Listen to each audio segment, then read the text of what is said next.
പ്രശ്നം എന്നറിയാമോ? ഇവിടെ പറയുന്നത് എന്താ, ആനുവൽ മെയിൻ്റനൻസ് കോൺട്രാക്ട് ഞങ്ങൾ ഒപ്പിട്ടു. ആരൊക്കെ തമ്മിലാ? എക്സാലോജിക്കും ഈ കമ്പനി തമ്മിൽ. എന്തിനെ സംബന്ധിച്ചാ?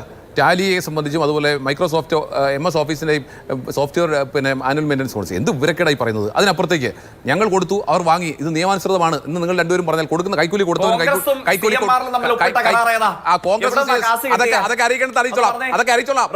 പിണറായി വിജയൻ മേടിച്ചതിന്റെ കണക്കാദ്യം കൊണ്ടുപോവാ. പിണറായി വിജയൻ മേടിച്ചതിന്റെ കണക്കായിട്ട് പാസ്സാകാവേ, എന്നിട്ട് നമുക്ക് സംസാരിക്കാം. കോൺഗ്രസ് പറഞ്ഞിട്ടുണ്ട്, ഞങ്ങൾ മേടിച്ചിട്ടുണ്ട്, ഞങ്ങൾ വാങ്ങിയിട്ടുണ്ട്. മിണ്ടാതെ പോയാൽ പോരാ. ഞങ്ങൾ കണക്കുണ്ട് ഞങ്ങളിൽ. നിങ്ങളുടെ PV എന്ന് പറഞ്ഞാൽ പിണറായി വിജയനാണെന്ന് പറയാനുള്ള അന്തസ് പോലും ഇല്ലാത്ത ഒരു മുഖ്യമന്ത്രിയെ വെച്ചുകൊണ്ട് എന്തിനാ ഇറങ്ങി നടക്കുന്നത്? നാണമില്ലേ? ആ മുഖ്യമന്ത്രി എല്ലാം മറന്നു പോയിരിക്കുന്നു. അൽഷിമേഷ് ബാധിച്ചിരിക്കുക അദ്ദേഹത്തിന്. പിണറായി വിജയനാണ് PV എന്ന് പറയാൻ പോലും അദ്ദേഹത്തിന് ധൈര്യമില്ല. എന്നിട്ടാ വന്ന് ന്യായം പറയുന്നത്. ഗതികേട് നിന്റെ പേരോ CPM എന്ന് പറയേണ്ടി വരുന്ന ഈ ഘട്ടത്തിലാണ്. ഇവിടെ എന്താ പ്രശ്നം?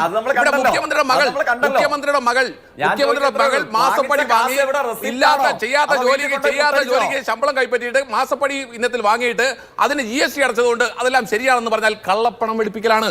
അതിനെയാണ് കള്ളപ്പണം വെളുപ്പിക്കൽ എന്ന് പറയുന്നത്. ഇതിനെയാണ് കോഴ എന്ന് പറയുന്നത്. അങ്ങനെ മുഖ്യമന്ത്രിയുടെ മകൾ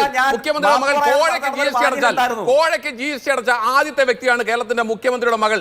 ഇത് ഇത്തരത്തിലുള്ള തട്ടിപ്പുകൾ നിങ്ങൾ ഈ മൊബിലിറ്റി കാണിച്ചിട്ടുണ്ട്, സ്പ്രിംഗ്ലറിൽ കാണിച്ചിട്ടുണ്ട്, നിങ്ങൾ പല കാര്യങ്ങൾ ഫോണിൽ കാണിച്ചിട്ടുണ്ട്, നിങ്ങൾ AI ക്യാമറയിൽ കാണിച്ചിട്ടുണ്ട്. ഇത്തരത്തിലുള്ള ഭൂലോക സങ്കേതമായി മാറിയിരിക്കുന്നു ക്ലിഫ് ഹൗസും കൂട്ടരും.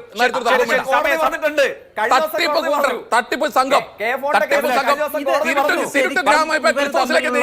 കേരളത്തിൽ